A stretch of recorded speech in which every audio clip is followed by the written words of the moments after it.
है। आज है 14 सितंबर। खबरों की ओर बढ़ने से पहले एक नजर सुर्खियों पर। इतने गाड़ियों को लेकर मेयर प्रत्याशी कर सकेंगे चुनाव के लिए प्रचार। कैबिनेट की बैठक में कुल 19 एजेंडों पर लगी मुहर। बिहार में सूखे के बीच सरकार ने दी किसानों को बड़ी राहत। टीम में नहीं चुने जाने के बाद श्रेयस अय्यर ने शेयर किया यह वीडियो। हिंदी हिंदुस्तानियों के लिए रखता है विशेष महत्व। अब चलिए बढ़ते हैं बिहार की अब तक की 25 बड़ी खबरों की ओर विस्तार से। सबसे पहले आप सभी को हिंदी दिवस की ढेर सारी शुभकामनाएं। हिंदी हिंदुस्तानियों के लिए रखता है विशेष महत्व। हिंदी भाषा हिंदुस्तानियों के लिए विशेष महत्व रखता है। दुनिया भर में भारत की एक पहचान हिंदी से भी है। भारत का एक अन्य नाम हिंदुस्तान होने के पीछे कहीं ना कहीं भारत की भाषा को प्रदर्शित करती है। यह दिन हिंदी भाषा के महत्व को दर्शाता है और युवा पीढ़ी को इसका उपयोग करने के लिए प्रोत्साहित करता है। आपको बताते चले कि आज ही के दिन 14 सितंबर 1949 को हिंदी भाषा को राजभाषा का दर्जा मिला। वहीं राष्ट्रभाषा प्रचार समिति की सिफारिश से 1953 के बाद से हर साल 14 सितंबर को हिंदी दिवस के रूप में मनाया जाने लगा। हिंदी दिवस के इस मौके पर स्कूल, कॉलेज, दफ्तर में कई तरह के कार्यक्रमों का आयोजन भी करवाया जाता है। नाबार्ड ने असिस्टेंट के 177 रिक्तियों के लिए निकाली भर्ती अधिसूचना। National bank for agriculture and rural development NABARD ने डेवलपमेंट असिस्टेंट पोस्ट के कुल मिलाकर 177 रिक्तियों पर भर्ती के लिए नोटिफिकेशन जारी किया है। इसके लिए अगर शैक्षणिक योग्यता की बात की जाए तो आवेदक को ग्रेजुएशन पास होना जरूरी है। इच्छुक और योग्य उम्मीदवार इस वैकेंसी नोटिस से जुड़ी हुई समस्त जरूरी जानकारी और आवेदन करने के लिए इस वीडियो के इसी पेज पर नीचे डिस्क्रिप्शन बॉक्स में दिए गए वेब लिंक पर जरूर क्लिक करें। आवेदन करने की अंतिम तारीख 10 अक्टूबर 2022 तक है। विस्तृत जानकारी के लिए आप ऑफिशियल वेबसाइट www.nabard.org.in पर जाकर चेक कर सकते हैं। कैबिनेट की बैठक में कुल 19 एजेंडों पर लगी मुहर। बीते दिन मुख्यमंत्री नीतीश कुमार ने महागठबंधन सरकार बनने के बाद अपनी अध्यक्षता में तीसरी कैबिनेट की बैठक बुलाई।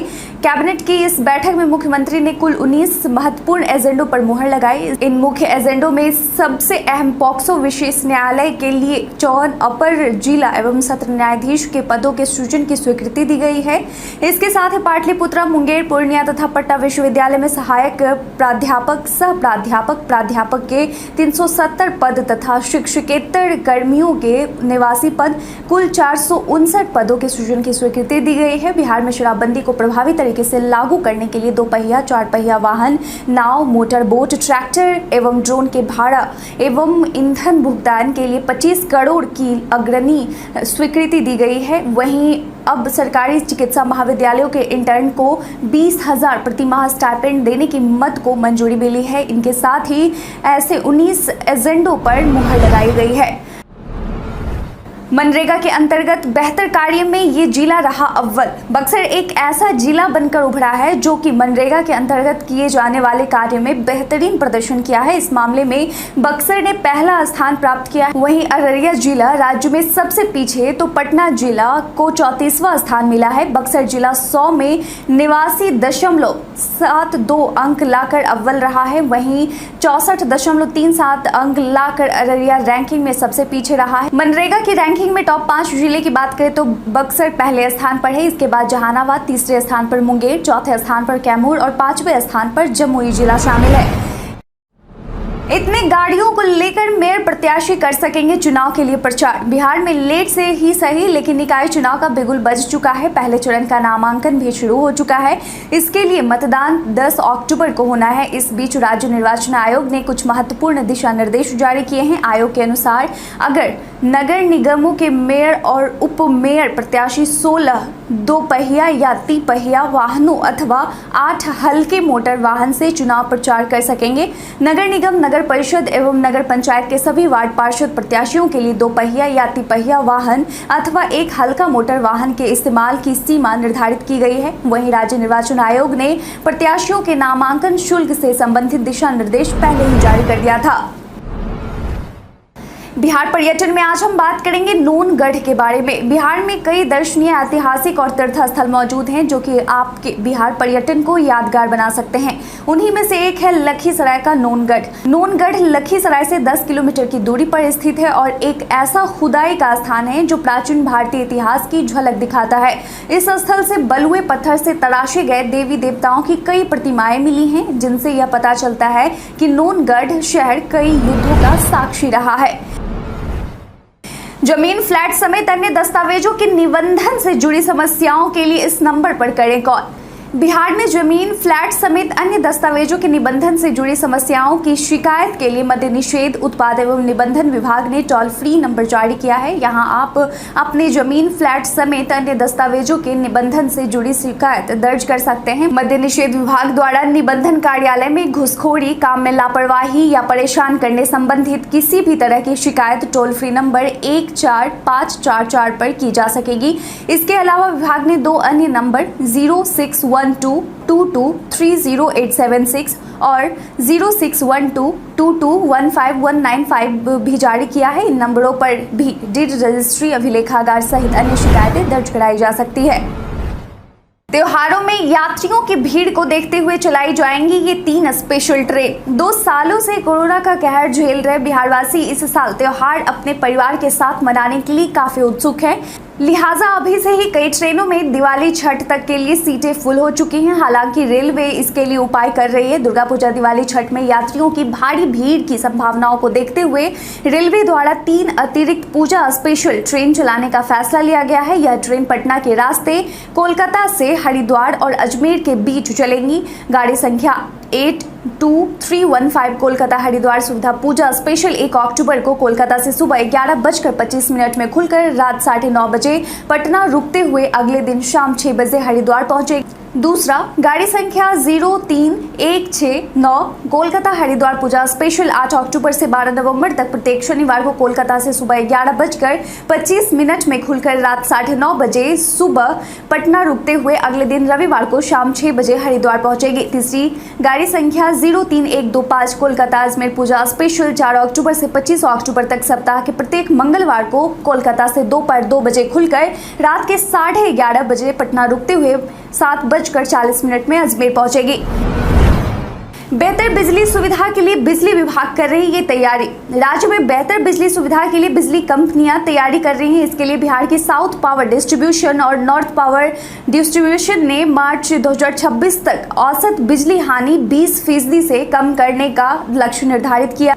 वहीं revamped distribution sector scheme RDSS के तहत इस कार्य को पूरा करने हेतु इंफ्रास्ट्रक्चर मजबूत करने के लिए इन कंपनियों को कुल 6,625 करोड़ रुपए मिलेंगे। पावर होल्डिंग कंपनी के CMD संजीव हंस ने कहा कि हम 2020-21 को आधार बनाकर 2024-25 तक नॉर्थ पावर डिस्ट्रीब्यूशन की औसत बिजली हानि को 25.74% से घटाकर 16% और south Bihar power distribution company के वर्ष 2020-21 से 2024-25 तक के बिजली की औसत हानि को 36.80% से घटाकर 20% लाना है। बिहार में सूखे के बीच सरकार ने दी किसानों को बड़ी राहत। बिहार में सूखे के बीच किसानों के लिए अच्छी खबर है। बिहार सरकार ने कम बारिश की वजह से उत्पन्न सूखे के हालात के बीच किसानों को राहत देने के लिए 60 करोड़ रुपए जारी किए हैं। आपको बताते चले कि किसानों के लिए ये राशि डीजल अनुदान के रूप में दिया जाएगा।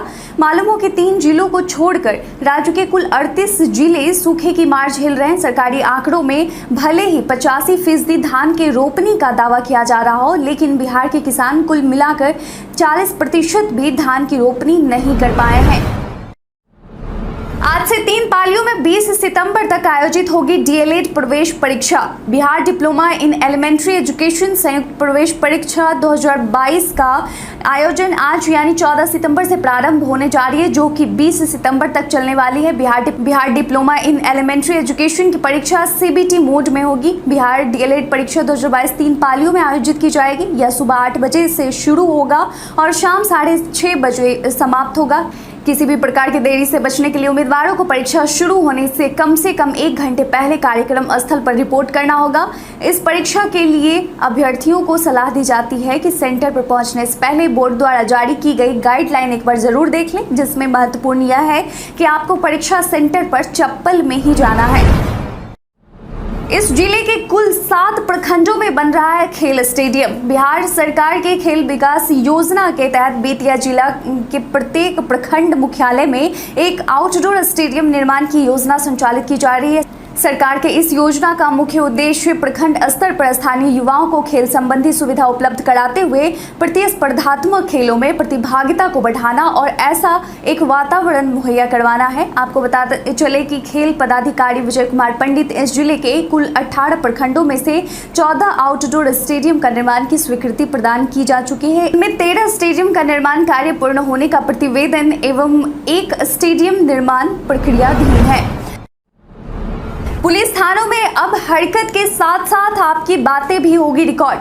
राज्य के हर एक थाने में सीसीटीवी कैमरे लगाए गए हैं ताकि थाने में होने वाली गतिविधियों पर नजर रखी जा सके, लेकिन इसे पर्याप्त नहीं माना गया और अब थाने की विजुअल रिकॉर्डिंग के साथ साथ अब थाने में की गई बातचीत भी रिकॉर्ड होगी। जी हां, थाने में लगे सीसीटीवी कैमरे में तस्वीरों के साथ साथ बातचीत भी रिकॉर्ड की जाएगी। दरअसल सुप्रीम कोर्ट ने दिशा निर्देश में कहा था कि सीसीटीवी कैमरे को अपग्रेड किया जाए ताकि वहां होने वाली तमाम बातचीत रिकॉर्ड की जा सके। आपको बता दें कि बिहार के थानों में कैमरे के अपग्रेडेशन का काम लगभग पूरा हो गया है। बात अगर बिहार के थानों की करें तो यहाँ 1270 थाना और ओपी है जहाँ सीसीटीवी कैमरे लगे हैं। इनमें 952 थाना और 218 ओपी शामिल हैं। करीब 1.5 से 2 साल पहले थाना और ओपी भवनों में यह काम पूरा कर लिया गया था। अब इन कैमरों के साथ ऑडियो रिकॉर्डिंग की सुविधा भी होगी। बिहारी पहचान में आज हम बात करेंगे दीपक ठाकुर की। दीपक ठाकुर जाने माने भारतीय गायक और यूट्यूबर हैं। दीपक को film gangs of Wasseypur part 1 के गाने हमनी के छोरी के से बड़ा ब्रेक मिला। दीपक ठाकुर का जन्म मुजफ्फरपुर जिले के आथर गांव में 24 मार्च 1994 को हुआ था। उन्होंने अपनी स्कूली शिक्षा मुजफ्फरपुर से पूरी की। उसके बाद इन्होंने बीबीए की पढ़ाई Lalit Narayan Mishra college business management Muzaffarpur से की। वैसे तो पहले से ही वो शादियों और छोटे फंक्शन में गाया करते थे, लेकिन उन्हें अपने जीवन में बड़ा ब्रेक तब मिला जब उन्हें गैंग्स ऑफ वासेपुर का गाना हमनी के छोरी के मिला था। आज इन ट्रेनों का बदला रहेगा रूट, यात्रीगण कृपया ध्यान दें। मुजफ्फरपुर स्टेशन से गुजरने वाली ट्रेनों के रूट में परिवर्तन किया गया है। आपको बता दें कि मुजफ्फरपुर सगौली दोहरीकरण परियोजना के अंतर्गत महवल चकिया रेलखंड पर एनआई कार्य को लेकर मुजफ्फरपुर पूर्वी चंपारण से गुजरने वाली आधा दर्जन ट्रेनों के रूट में बदलाव किया गया है। वहीं आज जिन ट्रेनों का रूट बदला रहेगा उनमें मुजफ्फरपुर से आनंद विहार तक आने वाली गाड़ी संख्या 12557 सप्तक्रांति एक्सप्रेस मुजफ्फरपुर सीतामढ़ी रक्सौल सगौली के रूट पर चलाई जाएगी। गाड़ी संख्या 19038 बरौनी बांद्रा अवध एक्सप्रेस परिवर्तित मार्ग मुजफ्फरपुर सीतामढ़ी रक्सौल सगौली के रास्ते चलाई जाएगी। रक्सौल से चलने वाली 13022 रक्सौल हावड़ा मिथिला एक्सप्रेस रक्सौल सीतामढ़ी मुजफ्फरपुर रूट पर चलाई जाएगी और बनारस मुजफ्फरपुर एक्सप्रेस अप और डाउन 12537 12538 गाड़ियां सगौली रक्सौल सीतामढ़ी मुजफ्फरपुर के रास्ते चलाई जाएगी। प्रदेश में पूरे सितंबर महीने मानसून रहेगा मेहरबान। बिहार में आखिरी वक्त में मानसून मेहरबान है। सितंबर महीने के आरंभ से ही राजधानी पटना सहित राज्य के अधिकतर हिस्सों में बारिश का सिलसिला शुरू है। मौसम विज्ञानियों की माने तो ये पूरा सितंबर महीना मानसून मेहरबान रहने वाला है और राज्य में बारिश होती रहेगी। फिलहाल मौसम विभाग के पूर्वानुमान के अनुसार अगले 10 दिनों तक प्रदेश के अधिकतर हिस्सों में झमाझम बारिश होने के आसार हैं। वहीं बीते दिन राजधानी पटना सहित कई अन्य हिस्सों में भी बारिश देखने को मिली है, जिसकी वजह से वातावरण बिल्कुल ठंडा हो गया है। वहीं किसानों के धान की फसल को फायदा होगा। सबसे बड़ा फायदा आगामी रबी फसल को होने वाला है। नीतीश कैबिनेट के 7 मंत्रियों को मिला पर्सनल सेक्रेटरी। नीतीश कैबिनेट के 7 मंत्रियों को अपना नया पर्सनल सेक्रेटरी मिला है। इस संबंध में सामान्य प्रशासन विभाग ने बिहार प्रशासनिक सेवा के अधिकारियों की सेवा कैबिनेट सचिवालय में लगा दी है और इसी के साथ गया के वरीय उप समाहर्ता सुरेंद्र प्रसाद को राजस्व एवं भूमि सुधार मंत्री आलोक कुमार मेहता का पर्सनल सेक्रेटरी बनाया गया है। सामान्य प्रशासन विभाग ने बिहार प्रशासनिक सेवा के अधिकारी सुरेंद्र प्रसाद की सेवा मंत्रिमंडल सचिवालय विभाग को सौंप दी है। समस्तीपुर सदर के भूमि सुधार उप समाहर्ता अनिल कुमार तिवारी को अल्पसंख्यक कल्याण मंत्री जमा खान का पर्सनल सेक्रेटरी बनाया गया है। किशनगंज के भूमि सुधार उप समाहर्ता आफाक अहमद को पशुपालन विभाग के मंत्री आफाक आलम का पर्सनल सेक्रेटरी बनाया गया है और इसी के साथ 7 मंत्रियों को उनके पर्सनल सेक्रेटरी मिल गए हैं। गाड़ी में पीछे बैठने वालों को भी लगाना होगा सीट बेल्ट। राज्य में अब 4 व्हीलर के पिछले सीट पर बैठने वाले को भी सीट बेल्ट लगाना होगा। दरअसल केंद्रीय मंत्री नितिन गडकरी की घोषणा के बाद परिवहन विभाग ने बिहार में इस पर काम करना शुरू कर दिया है। विभाग को केंद्र सरकार की ओर से जारी होने वाले गाइडलाइन का इंतजार है, फिर इसे नई और पुरानी सभी तरह की गाड़ियों में अनिवार्य कर दिया जाएगा। दरअसल मिली जानकारी के मुताबिक पथ निर्माण विभाग की बीते दिनों हुई बैठक में इस पर मंथन हुआ है कि नई गाड़ियों में पीछे की सीट बेल्ट लगाने की व्यवस्था है, लेकिन पुरानी गाड़ियों में यह व्यवस्था नहीं है। इस संबंध में अधिकारियों ने कहा है कि पुरानी गाड़ियों में यह करना संभव नहीं है, लेकिन जरूरत पड़ी तो संबंधित गाड़ियों की एजेंसी के माध्यम से सीट बेल्ट लगाया जाएगा। जदयू का भाजपा पर पलटवार, 2024 में देश होगा भाजपा मुक्त। भाजपा ने एक बार फिर से जदयू को अरुणाचल प्रदेश के बाद अब दमन और दीव में झटका दिया है, जहां दमन और दीव के जदयू के 17 जिला पंचायत सदस्यों में से 15 और राज्य जदयू की पूरी इकाई बीते दिनों सोमवार को भाजपा में शामिल हो गई। इस पर भाजपा सांसद और बिहार के पूर्व उप मुख्यमंत्री सुशील मोदी ने जदयू पर तंज कसा है। उन्होंने कहा कि दादरा नगर हवेली जदयू मुक्त हो गया और अब अन्य राज्य इकाइयों में विद्रोह होगा। इस पर ललन सिंह ने पलटवार किया है। उन्होंने कहा कि चिंता मत कीजिए सुशील, 2024 में देश भाजपा मुक्त होगा। देश को सांप्रदायिकता, महंगाई और बेरोजगारी से छुटकारा मिलेगा और देश में सामाजिक सौहार्द का वातावरण बनेगा।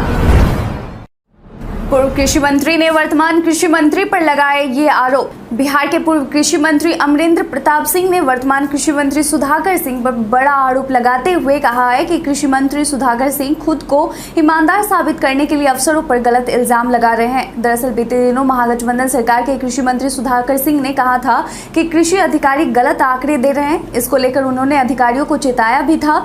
इस पर पूर्व कृषि मंत्री ने सुधाकर सिंह को घेरते हुए कहा कि वर्तमान मंत्री खुद को ईमानदार बताने के लिए अफसरों को बदनाम कर रहे हैं। वर्तमान कृषि मंत्री जो विभाग के अधिकारी पर सवाल उठा रहे हैं वह ठीक नहीं है। वह विभाग के सभी अधिकारी को चोर बता रहे हैं। इसका मतलब है कि वह अपने आप को ईमानदार साबित करना चाहते हैं। प्रशांत किशोर ने बताया 2005 से अब तक बिहार में क्या बदला। चुनावी रणनीतिकार सह जन स्वराज के अध्यक्ष प्रशांत किशोर ने नीतीश कुमार के उस बयान पर पलटवार किया है जिसमें उन्होंने प्रशांत किशोर को कहा था कि इन लोगों को कुछ पता है कि 2005 से कितना काम हुआ है। इस पर एक वीडियो ट्वीट के माध्यम से साझा करते हुए प्रशांत किशोर ने लिखा कि अब सुनिए, पटना से सटे दानापुर के मानस पंचायत के सरपंच बता रहे हैं काम की सच्चाई। यही वर्षों पहले जननायक कर्पूरी जी ने कहा था कि इतनी बदहाली में लोग यहाँ जिंदा कैसे हैं। तब से अब तक कुछ नहीं बदला। टीम में नहीं चुने जाने के बाद श्रेयस अय्यर ने शेयर किया यह वीडियो। T20 वर्ल्ड कप 2022 के लिए टीम इंडिया का ऐलान हो गया है। इसके बाद अब बवाल सबके अपने अपने पसंदीदा खिलाड़ियों को लेकर है कि उस खिलाड़ी को स्क्वाड में शामिल क्यों नहीं किया गया। मालूम हो कि T20 वर्ल्ड कप 2022 के लिए चयनित खिलाड़ियों में श्रेयस अय्यर का नाम भी नहीं है। वर्ल्ड कप के लिए टीम के ऐलान के बाद श्रेयस अय्यर भी जरूर आहत हुए होंगे। इस बीच श्रेयस अय्यर ने अपने सोशल मीडिया अकाउंट पर एक वीडियो साझा किया है जिसमें वे थोड़ी बहुत ट्रेनिंग करते नजर आ रहे हैं, लेकिन बल्ले से अपना जमकर शौर्य दिखा रहे हैं। श्रेयस अय्यर कभी कवर ड्राइव तो कभी स्ट्रेट ड्राइव, कभी अपर कट तो कभी शॉर्ट गेंद को सही नसीहत देते हुए नजर आ रहे हैं और वे अपने शॉट्स की रेंज दिखा रहे हैं। इस वीडियो के कैप्शन में श्रेयस ने सिर्फ एक इमोजी का यूज किया है, बाकी कुछ भी नहीं लिखा। भारत के इतिहास में आज की तारीख कई कारणों से है दर्ज। 14 सितंबर 1949 को हिंदी को भारत के आधिकारिक भाषा के रूप में स्वीकार किया गया था। 1948 में भारतीय सेना ने ऑपरेशन पोलो के हिस्से के रूप में औरंगाबाद शहर को पकड़ा था। 14 सितंबर 1774 को भारत से सती प्रथा और नरबली समाप्त करने में अहम योगदान करने वाले governor general Lord William Bentinck का जन्म हुआ था। 14 सितंबर 1984 को भारतीय अभिनेता और गायक आयुष्मान खुराना का जन्म हुआ था। विकी डोनर, दम लगा के हैसा, शुभ मंगल सावधान, शुभ मंगल, ज्यादा सावधान, बधाई हो, अंधाधुन, आर्टिकल 15 जैसे सुपरहिट फिल्मों में इन्होंने अभिनय किया। वर्ष 2019 में उन्हें सर्वश्रेष्ठ अभिनेता के राष्ट्रीय फिल्म सम्मान से सम्मानित किया गया था और आज ही के दिन 14 सितंबर को हिंदी दिवस के तौर पर मनाया जाता है। वायरल खबर में आज हम बात करेंगे मुफ्त में मिल रहे सिलाई मशीन के बारे में। सोशल मीडिया पर कई तरह की सूचनाएं वायरल होती हैं, लेकिन सभी सच हो ये जरूरी नहीं है। इसी कड़ी में आज हम बात करेंगे मुफ्त में महिलाओं को मिल रही सिलाई मशीन के बारे में।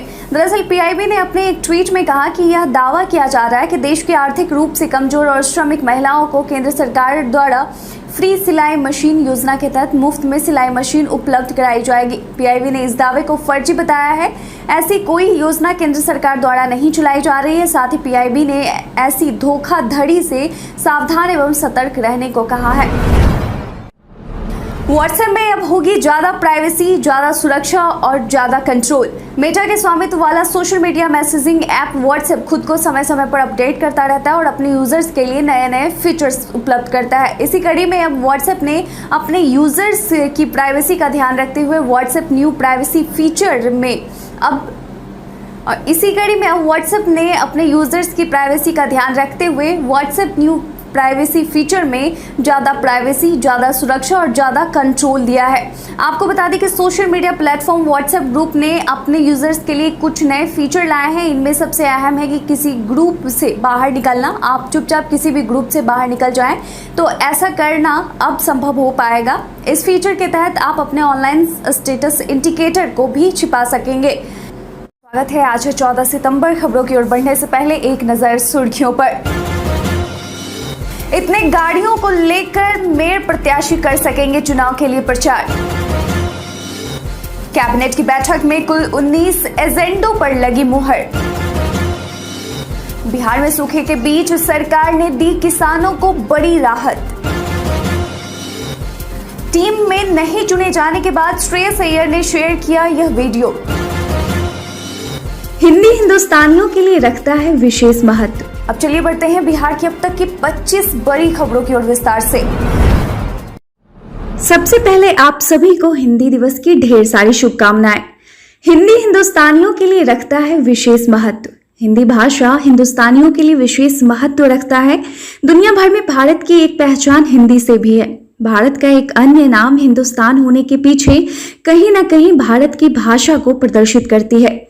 यह दिन हिंदी भाषा के महत्व को दर्शाता है और युवा पीढ़ी को इसका उपयोग करने के लिए प्रोत्साहित करता है। आपको बताते चले कि आज ही के दिन 14 सितंबर 1949 को हिंदी भाषा को राजभाषा का दर्जा मिला। वहीं राष्ट्रभाषा प्रचार समिति की सिफारिश से 1953 के बाद से हर साल 14 सितंबर को हिंदी दिवस के रूप में मनाया जाने लगा। हिंदी दिवस के इस मौके पर स्कूल, कॉलेज, दफ्तर में कई तरह के कार्यक्रमों का आयोजन भी करवाया जाता है। नाबार्ड ने असिस्टेंट के 177 रिक्तियों के लिए निकाली भर्ती अधिसूचना। National bank for agriculture and rural development NABARD ने डेवलपमेंट असिस्टेंट पोस्ट के कुल मिलाकर 177 रिक्तियों पर भर्ती के लिए नोटिफिकेशन जारी किया है। इसके लिए अगर शैक्षणिक योग्यता की बात की जाए तो आवेदक को ग्रेजुएशन पास होना जरूरी है। इच्छुक और योग्य उम्मीदवार इस वैकेंसी नोटिस से जुड़ी हुई समस्त जरूरी जानकारी और आवेदन करने के लिए इस वीडियो के इसी पेज पर नीचे डिस्क्रिप्शन बॉक्स में दिए गए वेब लिंक पर जरूर क्लिक करें। आवेदन करने की अंतिम तारीख 10 अक्टूबर 2022 तक है। विस्तृत जानकारी के लिए आप ऑफिशियल वेबसाइट www.nabard.org.in पर जाकर चेक कर सकते हैं। कैबिनेट की बैठक में कुल 19 एजेंडों पर लगी मुहर। बीते दिन मुख्यमंत्री नीतीश कुमार ने महागठबंधन सरकार बनने के बाद अपनी अध्यक्षता में तीसरी कैबिनेट की बैठक बुलाई। कैबिनेट की इस बैठक में मुख्यमंत्री ने कुल 19 महत्वपूर्ण एजेंडों पर मुहर लगाई। इन मुख्य एजेंडों में सबसे अहम पॉक्सो विशेष न्यायालय के लिए 54 अपर जिला एवं सत्र न्यायाधीश के पदों के सृजन की स्वीकृति दी गई है। इसके साथ ही पाटलिपुत्रा, मुंगेर, पूर्णिया तथा पटना विश्वविद्यालय में सहायक प्राध्यापक, सह प्राध्यापक के 370 पद तथा शिक्षकेतर कर्मियों के निवासी पद कुल 459 पदों के सृजन की स्वीकृति दी गई है। बिहार में शराबबंदी को प्रभावी तरीके से लागू करने के लिए 2 पहिया, 4 पहिया वाहन, नाव, मोटर बोट, ट्रैक्टर एवं ड्रोन के भाड़ा एवं ईंधन भुगतान के लिए 25 करोड़ की अग्रणी स्वीकृति दी गई है। वहीं अब सरकारी चिकित्सा महाविद्यालयों के इंटर्न को 20,000 प्रति माह स्टाइपेंड देने की मत को मंजूरी मिली है। इनके साथ ही ऐसे 19 एजेंडों पर मुहर लगाई गई है।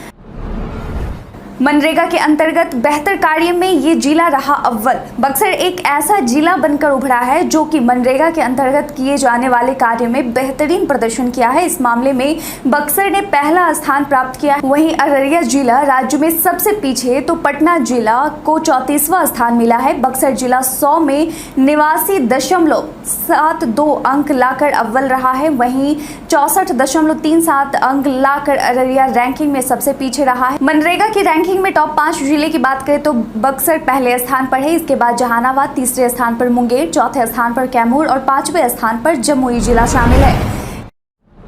इतने गाड़ियों को लेकर मेयर प्रत्याशी कर सकेंगे चुनाव के लिए प्रचार। बिहार में लेट से ही सही लेकिन निकाय चुनाव का बिगुल बज चुका है। पहले चरण का नामांकन भी शुरू हो चुका है। इसके लिए मतदान 10 अक्टूबर को होना है। इस बीच राज्य निर्वाचन आयोग ने कुछ महत्वपूर्ण दिशा निर्देश जारी किए हैं। आयोग के अनुसार अगर नगर निगमों के मेयर और उप मेयर प्रत्याशी 16 दो पहिया या तिपहिया वाहनों अथवा 8 हल्के मोटर वाहन से चुनाव प्रचार कर सकेंगे। नगर निगम, नगर परिषद एवं नगर पंचायत के सभी वार्ड पार्षद प्रत्याशियों के लिए 2 पहिया या तिपहिया वाहन अथवा 1 हल्का मोटर वाहन के इस्तेमाल की सीमा निर्धारित की गई है। वहीं राज्य निर्वाचन आयोग ने प्रत्याशियों के नामांकन शुल्क से संबंधित दिशा निर्देश पहले ही जारी कर दिया था। बिहार पर्यटन में आज हम बात करेंगे नूनगढ़ के बारे में। बिहार में कई दर्शनीय, ऐतिहासिक और तीर्थ स्थल मौजूद हैं जो कि आपके बिहार पर्यटन को यादगार बना सकते हैं। उन्हीं में से एक है लखीसराय का नूनगढ़। नूनगढ़ लखीसराय से 10 किलोमीटर की दूरी पर स्थित है और एक ऐसा खुदाई का स्थान है जो प्राचीन भारतीय इतिहास की झलक दिखाता है। इस स्थल से बलुए पत्थर से तराशे गए देवी देवताओं की कई प्रतिमाएं मिली हैं, जिनसे यह पता चलता है कि नूनगढ़ शहर कई युद्धों का साक्षी रहा है। जमीन, फ्लैट समेत अन्य दस्तावेजों के निबंधन से जुड़ी समस्याओं के लिए इस नंबर पर करें कॉल। बिहार में जमीन, फ्लैट समेत अन्य दस्तावेजों के निबंधन से जुड़ी समस्याओं की शिकायत के लिए मद्य निषेध उत्पाद एवं निबंधन विभाग ने टोल फ्री नंबर जारी किया है। यहां आप अपने जमीन, फ्लैट समेत अन्य दस्तावेजों के निबंधन से जुड़ी शिकायत दर्ज कर सकते हैं। मद्य निषेध विभाग द्वारा निबंधन कार्यालय में घुसखोरी, काम में लापरवाही या परेशान करने संबंधित किसी भी तरह की शिकायत टोल फ्री नंबर 14544 पर की जा सकेगी। इसके अलावा विभाग ने 2 अन्य नंबर 0612223086 और 0612221519 भी जारी किया है। इन नंबरों पर भी डीड रजिस्ट्री, अभिलेखागार सहित अन्य शिकायतें दर्ज कराई जा सकती है। त्योहारों में यात्रियों की भीड़ को देखते हुए चलाई जाएंगी ये 3 स्पेशल ट्रेन। 2 सालों से कोरोना का कहर झेल रहे बिहारवासी इस साल त्योहार अपने परिवार के साथ मनाने के लिए काफी उत्सुक हैं। लिहाजा अभी से ही कई ट्रेनों में दिवाली, छठ तक के लिए सीटें फुल हो चुकी हैं। हालांकि रेलवे इसके लिए उपाय कर रही है। दुर्गा पूजा, दिवाली, छठ में यात्रियों की भारी भीड़ की संभावनाओं को देखते हुए रेलवे द्वारा 3 अतिरिक्त पूजा स्पेशल ट्रेन चलाने का फैसला लिया गया है। यह ट्रेन पटना के रास्ते कोलकाता से हरिद्वार और अजमेर के बीच चलेंगी। गाड़ी संख्या 82315 कोलकाता हरिद्वार सुविधा पूजा स्पेशल 1 अक्टूबर को कोलकाता से सुबह 11:25 में खुलकर रात 9:30 बजे पटना रुकते हुए अगले दिन शाम 6 बजे हरिद्वार पहुंचेगी। दूसरा, गाड़ी संख्या 03169 कोलकाता हरिद्वार पूजा स्पेशल 8 अक्टूबर से 12 नवंबर तक प्रत्येक शनिवार को कोलकाता से सुबह 11:25 में खुलकर रात 9:30 बजे सुबह पटना रुकते हुए अगले दिन रविवार को शाम 6 बजे हरिद्वार पहुंचेगी। तीसरी, गाड़ी संख्या 03125 कोलकाता अजमेर पूजा स्पेशल 4 अक्टूबर से 25 अक्टूबर तक सप्ताह के प्रत्येक मंगलवार को कोलकाता से दोपहर 2 बजे खुलकर रात के 11:30 बजे पटना रुकते हुए 7:40 में अजमेर पहुंचेगी। बेहतर बिजली सुविधा के लिए बिजली विभाग कर रही है ये तैयारी। राज्य में बेहतर बिजली सुविधा के लिए बिजली कंपनियां तैयारी कर रही हैं। इसके लिए बिहार की साउथ पावर डिस्ट्रीब्यूशन और नॉर्थ पावर डिस्ट्रीब्यूशन ने मार्च 2026 तक औसत बिजली हानि 20% से कम करने का लक्ष्य निर्धारित किया। वहीं revamped distribution sector scheme RDSS के तहत इस कार्य को पूरा करने हेतु इंफ्रास्ट्रक्चर मजबूत करने के लिए इन कंपनियों को कुल 6,625 करोड़ रुपए मिलेंगे। पावर होल्डिंग कंपनी के CMD संजीव हंस ने कहा कि हम 2020-21 को आधार बनाकर 2024-25 तक नॉर्थ पावर डिस्ट्रीब्यूशन की औसत बिजली हानि को 25.74% से घटाकर 16% और south Bihar power distribution company के वर्ष 2020-21 से 2024-25 तक के बिजली की औसत हानि को 36.80% से घटाकर 20% लाना है। बिहार में सूखे के बीच सरकार ने दी किसानों को बड़ी राहत। बिहार में सूखे के बीच किसानों के लिए अच्छी खबर है। बिहार सरकार ने कम बारिश की वजह से उत्पन्न सूखे के हालात के बीच किसानों को राहत देने के लिए 60 करोड़ रुपए जारी किए हैं। आपको बताते चले कि किसानों के लिए ये राशि डीजल अनुदान के रूप में दिया जाएगा। मालूम हो कि 3 जिलों को छोड़कर राज्य के कुल 38 जिले सूखे की मार झेल रहे हैं। सरकारी आंकड़ों में भले ही 85% धान के रोपनी का दावा किया जा रहा हो, लेकिन बिहार के किसान कुल मिलाकर 40% भी धान की रोपनी नहीं कर पाए हैं। आज से 3 पालियों में 20 सितंबर तक आयोजित होगी डीएलएड प्रवेश परीक्षा। Bihar diploma in elementary education संयुक्त प्रवेश परीक्षा 2022 का आयोजन आज यानी 14 सितंबर से प्रारंभ होने जा रही है, जो कि 20 सितंबर तक चलने वाली है। Bihar diploma in elementary education की परीक्षा सीबीटी मोड में होगी। बिहार डीएलएड परीक्षा 2022 3 पालियों में आयोजित की जाएगी। यह सुबह 8 बजे से शुरू होगा और शाम 6:30 बजे समाप्त होगा। किसी भी प्रकार की देरी से बचने के लिए उम्मीदवारों को परीक्षा शुरू होने से कम 1 घंटे पहले कार्यक्रम स्थल पर रिपोर्ट करना होगा। इस परीक्षा के लिए अभ्यर्थियों को सलाह दी जाती है कि सेंटर पर पहुंचने से पहले बोर्ड द्वारा जारी की गई गाइडलाइन एक बार जरूर देख लें, जिसमें महत्वपूर्ण यह है कि आपको परीक्षा सेंटर पर चप्पल में ही जाना है। इस जिले के कुल 7 प्रखंडों में बन रहा है खेल स्टेडियम। बिहार सरकार के खेल विकास योजना के तहत बेतिया जिला के प्रत्येक प्रखंड मुख्यालय में एक आउटडोर स्टेडियम निर्माण की योजना संचालित की जा रही है। सरकार के इस योजना का मुख्य उद्देश्य प्रखंड स्तर पर स्थानीय युवाओं को खेल संबंधी सुविधा उपलब्ध कराते हुए प्रतिस्पर्धात्मक खेलों में प्रतिभागिता को बढ़ाना और ऐसा एक वातावरण मुहैया करवाना है। आपको बताते चले कि खेल पदाधिकारी विजय कुमार पंडित इस जिले के कुल 18 प्रखंडों में से 14 आउटडोर स्टेडियम का निर्माण की स्वीकृति प्रदान की जा चुकी है। इनमें 13 स्टेडियम का निर्माण कार्य पूर्ण होने का प्रतिवेदन एवं एक स्टेडियम निर्माण प्रक्रियाधीन है। पुलिस थानों में अब हरकत के साथ साथ आपकी बातें भी होगी रिकॉर्ड। राज्य के हर एक थाने में सीसीटीवी कैमरे लगाए गए हैं ताकि थाने में होने वाली गतिविधियों पर नजर रखी जा सके, लेकिन इसे पर्याप्त नहीं माना गया और अब थाने की विजुअल रिकॉर्डिंग के साथ साथ अब थाने में की गई बातचीत भी रिकॉर्ड होगी। जी हाँ, थाने में लगे सीसीटीवी कैमरे में तस्वीरों के साथ साथ बातचीत भी रिकॉर्ड की जाएगी। दरअसल सुप्रीम कोर्ट ने दिशा निर्देश में कहा था कि सीसीटीवी कैमरे को अपग्रेड किया जाए ताकि वहां होने वाली तमाम बातचीत रिकॉर्ड की जा सके। आपको बता दें कि बिहार के थानों में कैमरे के अपग्रेडेशन का काम लगभग पूरा हो गया है। बात अगर बिहार के थानों की करें तो यहाँ 1270 थाना और ओपी है जहाँ सीसीटीवी कैमरे लगे हैं। इनमें 952 थाना और 218 ओपी शामिल हैं। करीब 1.5 से 2 साल पहले थाना और ओपी भवनों में यह काम पूरा कर लिया गया था। अब इन कैमरों के साथ ऑडियो रिकॉर्डिंग की सुविधा भी होगी। बिहारी पहचान में आज हम बात करेंगे दीपक ठाकुर की। दीपक ठाकुर जाने माने भारतीय गायक और यूट्यूबर हैं। दीपक को film gangs of Wasseypur part 1 के गाने हमनी के छोरी के से बड़ा ब्रेक मिला। दीपक ठाकुर का जन्म मुजफ्फरपुर जिले के आथर गांव में 24 मार्च 1994 को हुआ था। उन्होंने अपनी स्कूली शिक्षा मुजफ्फरपुर से पूरी की। उसके बाद इन्होंने बीबीए की पढ़ाई Lalit Narayan Mishra college business management Muzaffarpur से की। वैसे तो पहले से ही वो शादियों और छोटे फंक्शन में गाया करते थे, लेकिन उन्हें अपने जीवन में बड़ा ब्रेक तब मिला जब उन्हें गैंग्स ऑफ वासेपुर का गाना हमनी के छोरी के मिला था। आज इन ट्रेनों का बदला रहेगा रूट। यात्रीगण कृपया ध्यान दें, मुजफ्फरपुर स्टेशन से गुजरने वाले ट्रेनों के रूट में परिवर्तन किया गया है। आपको बता दें कि मुजफ्फरपुर सगौली दोहरीकरण परियोजना के अंतर्गत महवल चकिया रेलखंड पर एनआई कार्य को लेकर मुजफ्फरपुर पूर्वी चंपारण से गुजरने वाली आधा दर्जन ट्रेनों के रूट में बदलाव किया गया है। वहीं आज जिन ट्रेनों का रूट बदला रहेगा उनमें मुजफ्फरपुर से आनंद विहार तक आने वाली गाड़ी संख्या 12557 सप्तक्रांति एक्सप्रेस मुजफ्फरपुर सीतामढ़ी रक्सौल सगौली के रूट पर चलाई जाएगी। गाड़ी संख्या 19038 बरौनी बांद्रा अवध एक्सप्रेस परिवर्तित मार्ग मुजफ्फरपुर सीतामढ़ी रक्सौल सगौली के रास्ते चलाई जाएगी। रक्सौल से चलने वाली 13022 रक्सौल हावड़ा मिथिला एक्सप्रेस रक्सौल सीतामढ़ी मुजफ्फरपुर रूट पर चलाई जाएगी और बनारस मुजफ्फरपुर एक्सप्रेस अप और डाउन 12537 12538 गाड़ियां सगौली रक्सौल सीतामढ़ी मुजफ्फरपुर के रास्ते चलाई जाएगी।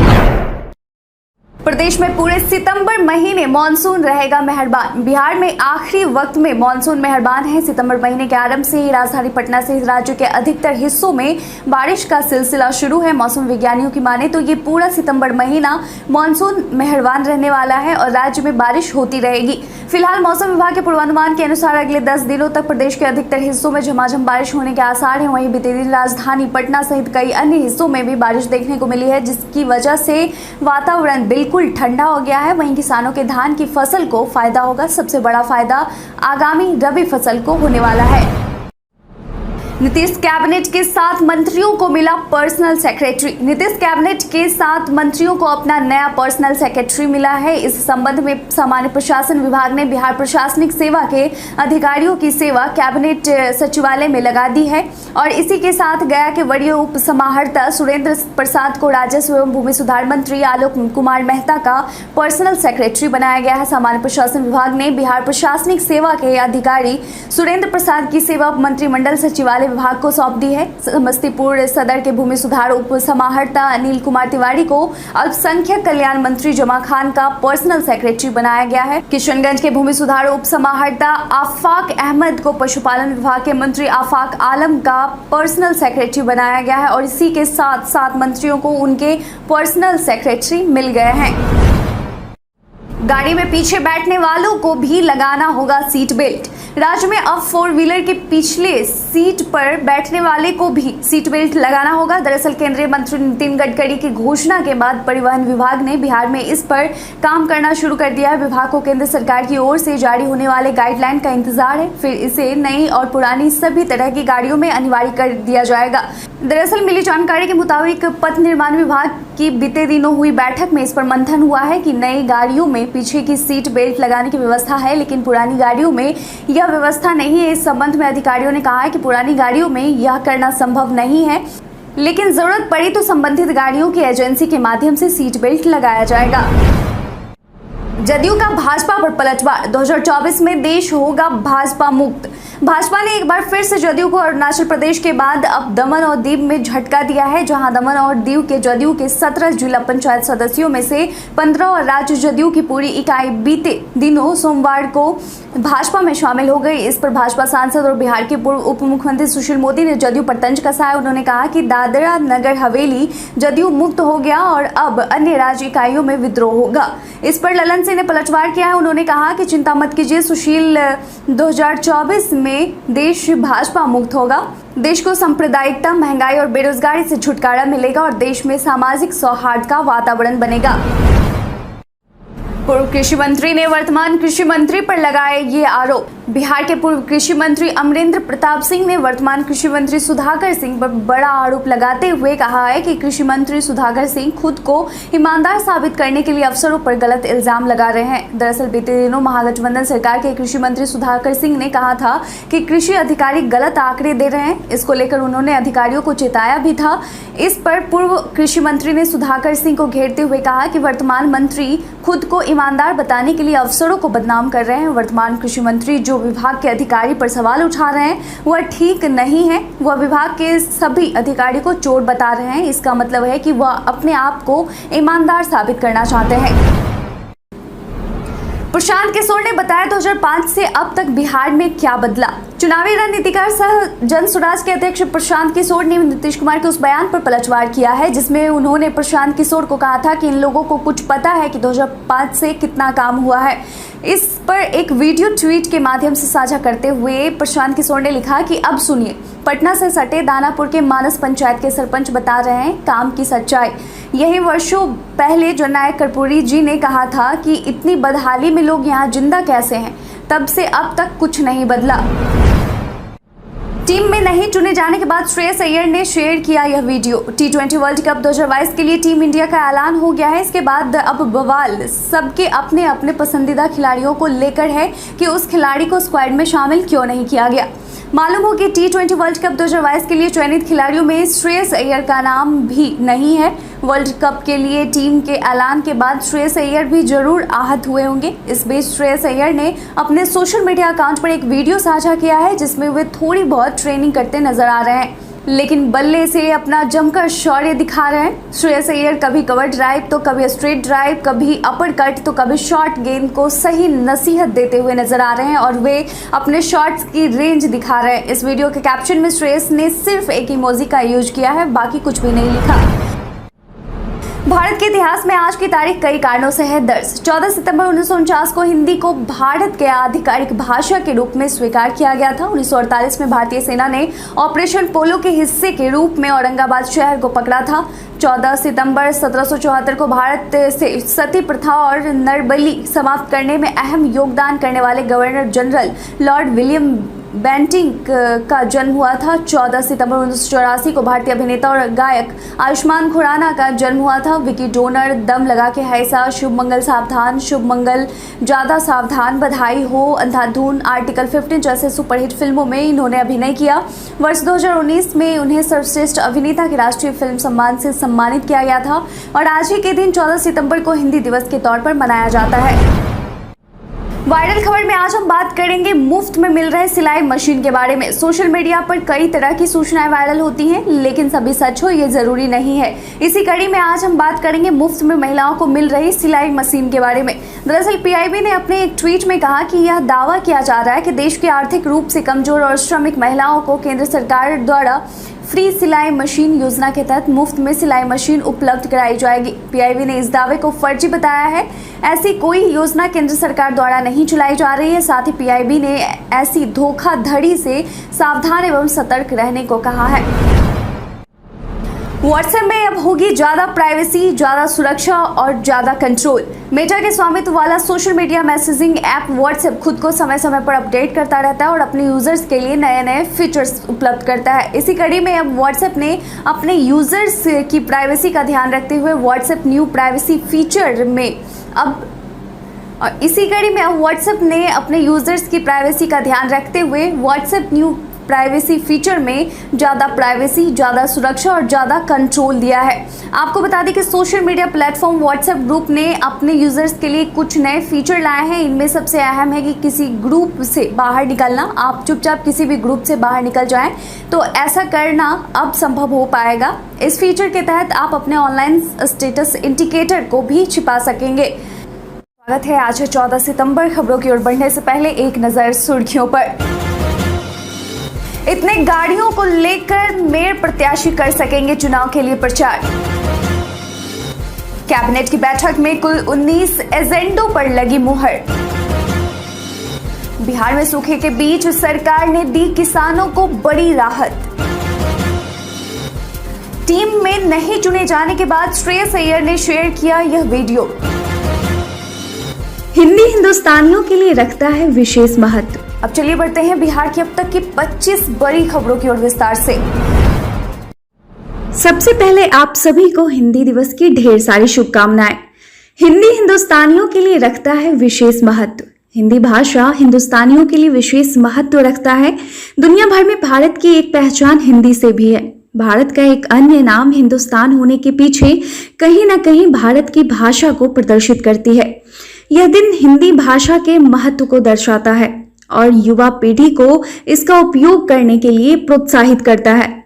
आपको बताते चले कि आज ही के दिन 14 सितंबर 1949 को हिंदी भाषा को राजभाषा का दर्जा मिला।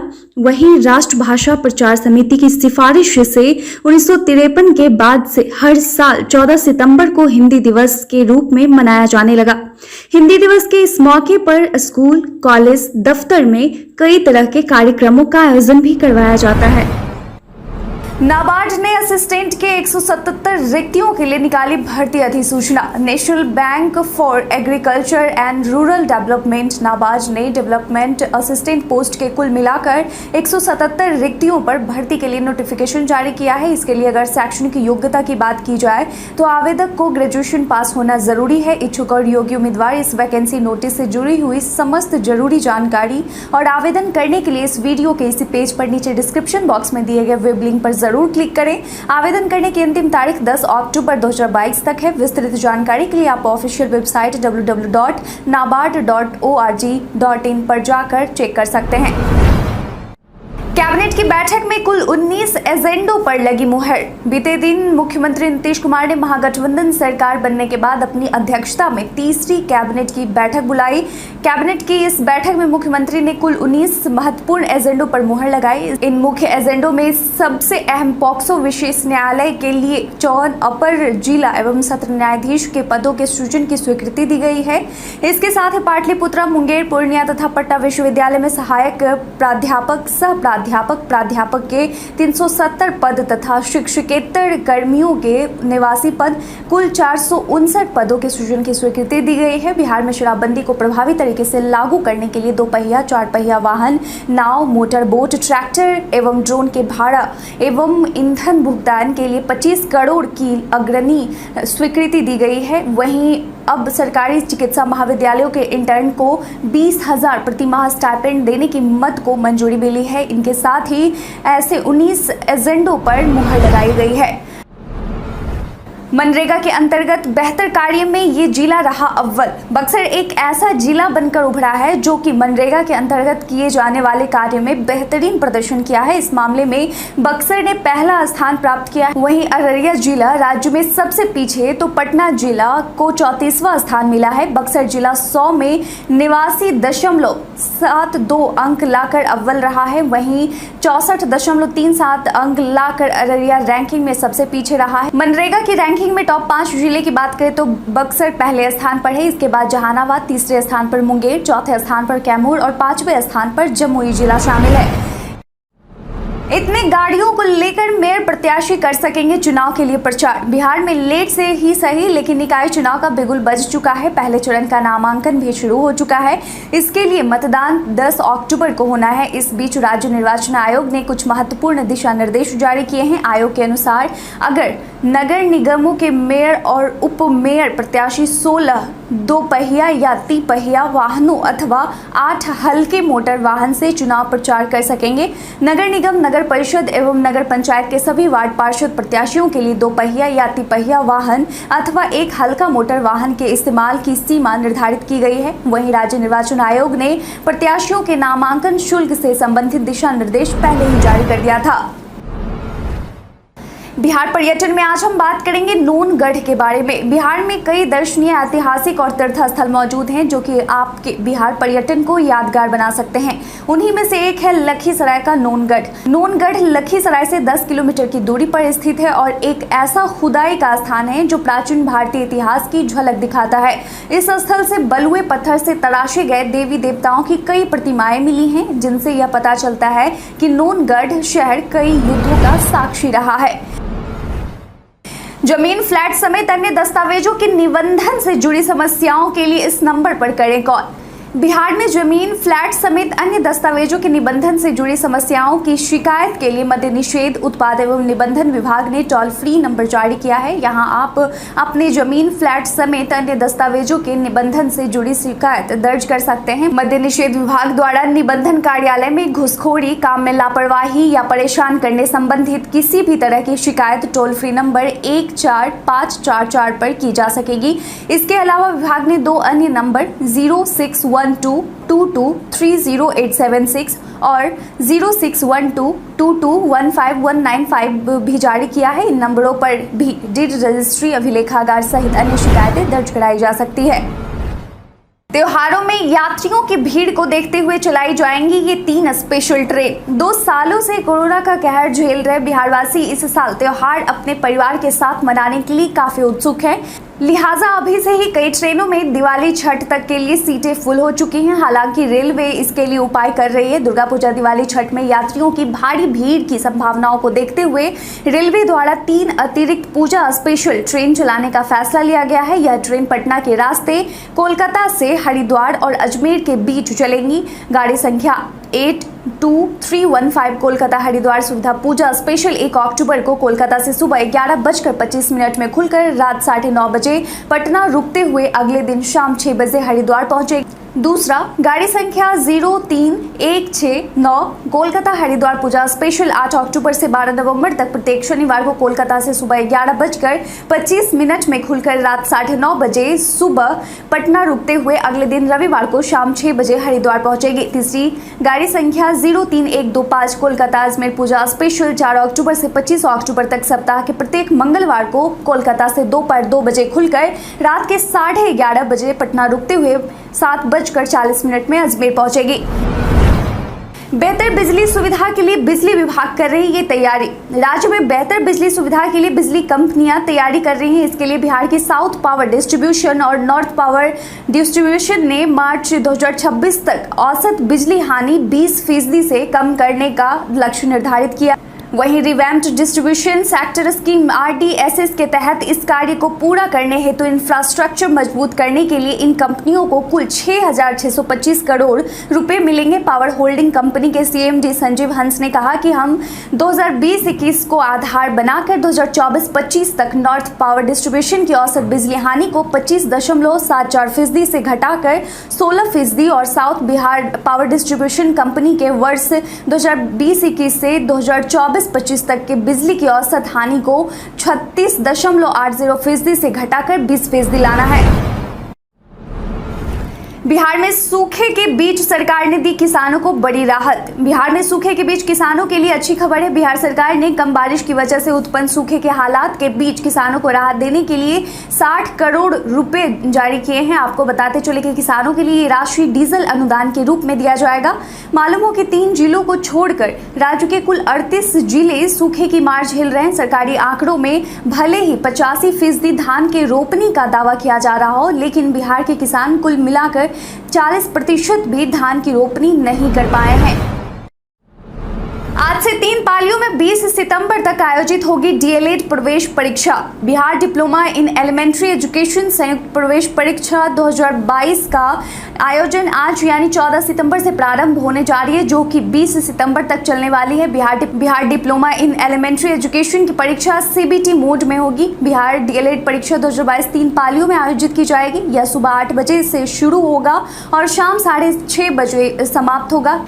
किसी भी प्रकार की देरी से बचने के लिए उम्मीदवारों को परीक्षा शुरू होने से कम 1 घंटे पहले कार्यक्रम स्थल पर रिपोर्ट करना होगा। इस परीक्षा के लिए अभ्यर्थियों को सलाह दी जाती है कि सेंटर पर पहुंचने से पहले बोर्ड द्वारा जारी की गई गाइडलाइन एक बार जरूर देख लें, जिसमें महत्वपूर्ण यह है कि आपको परीक्षा सेंटर पर चप्पल में ही जाना है।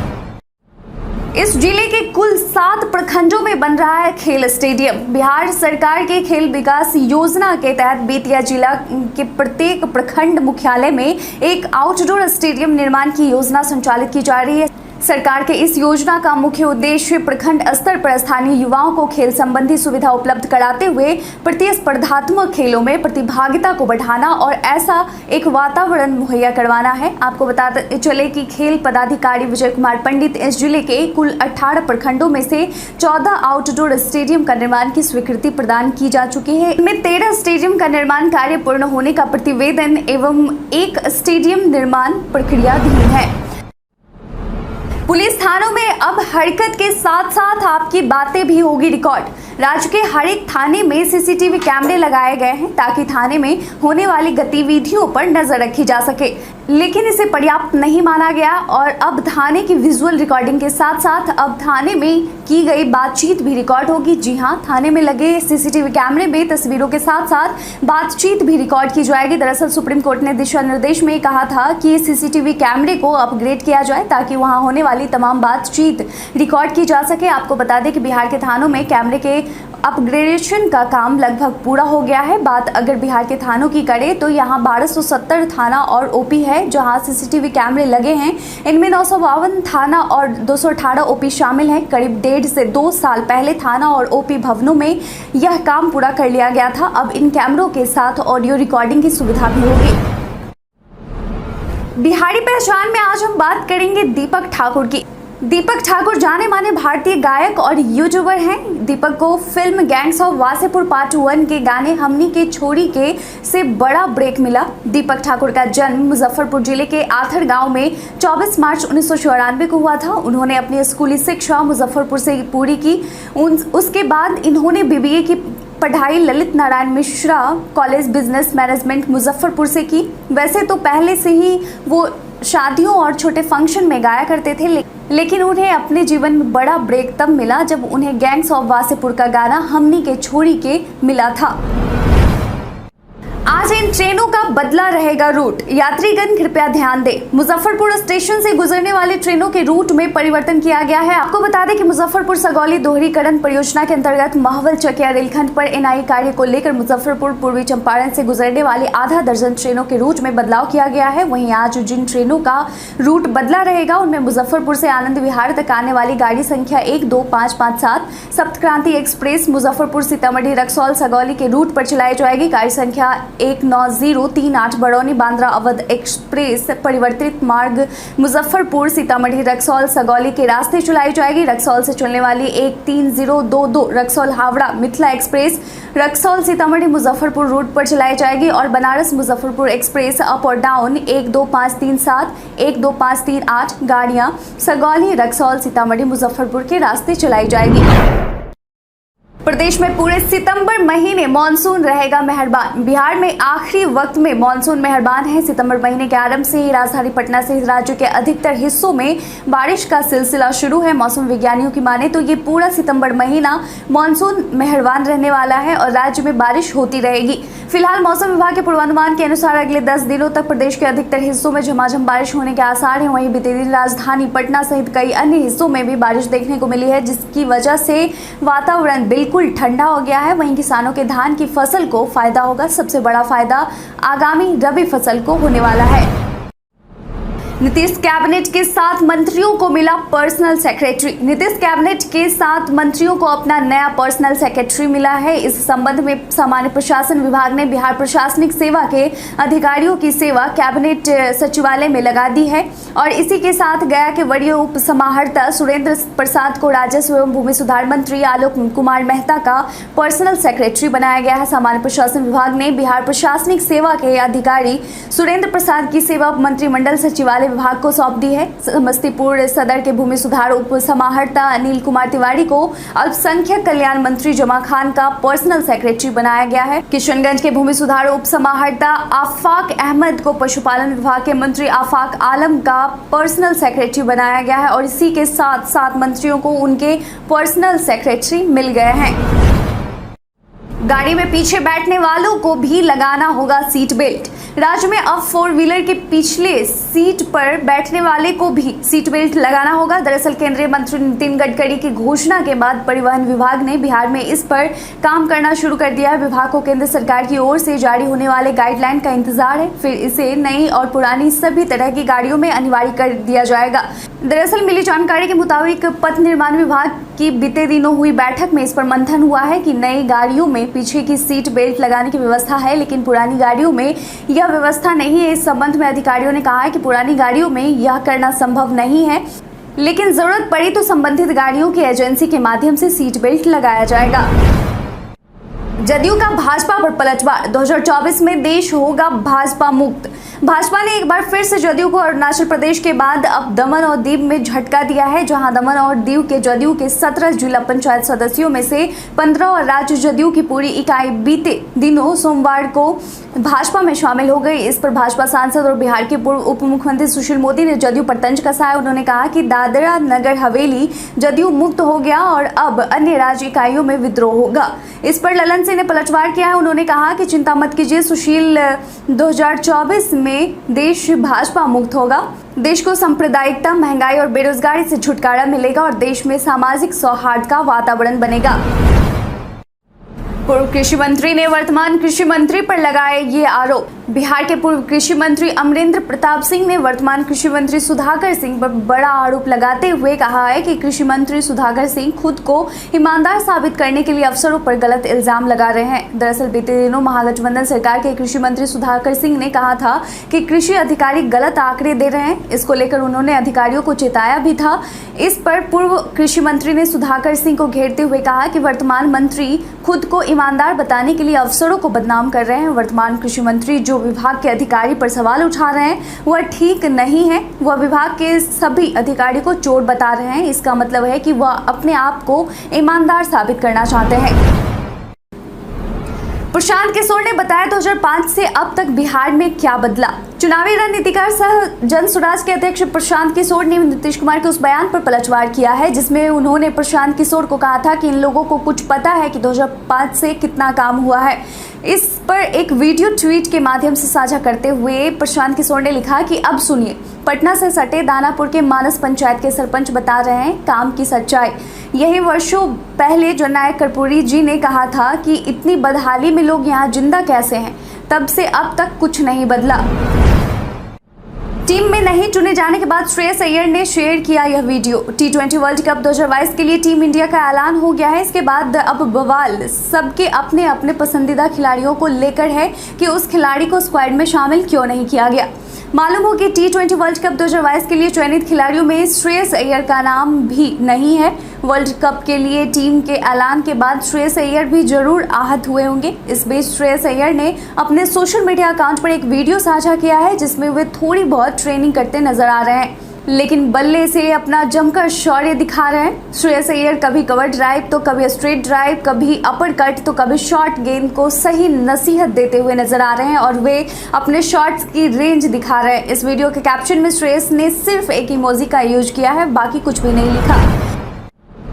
भारत के इतिहास में आज की तारीख कई कारणों से है दर्ज। 14 सितंबर 1949 को हिंदी को भारत के आधिकारिक भाषा के रूप में स्वीकार किया गया था। 1948 में भारतीय सेना ने ऑपरेशन पोलो के हिस्से के रूप में औरंगाबाद शहर को पकड़ा था।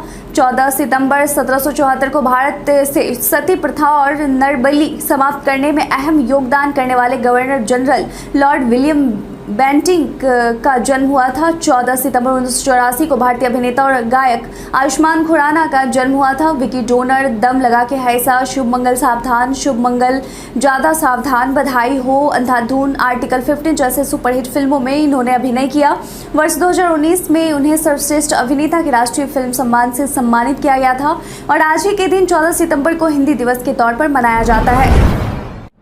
वायरल खबर में आज हम बात करेंगे मुफ्त में मिल रहे सिलाई मशीन के बारे में। सोशल मीडिया पर कई तरह की सूचनाएं वायरल होती हैं, लेकिन सभी सच हो ये जरूरी नहीं है। इसी कड़ी में आज हम बात करेंगे मुफ्त में महिलाओं को मिल रही सिलाई मशीन के बारे में।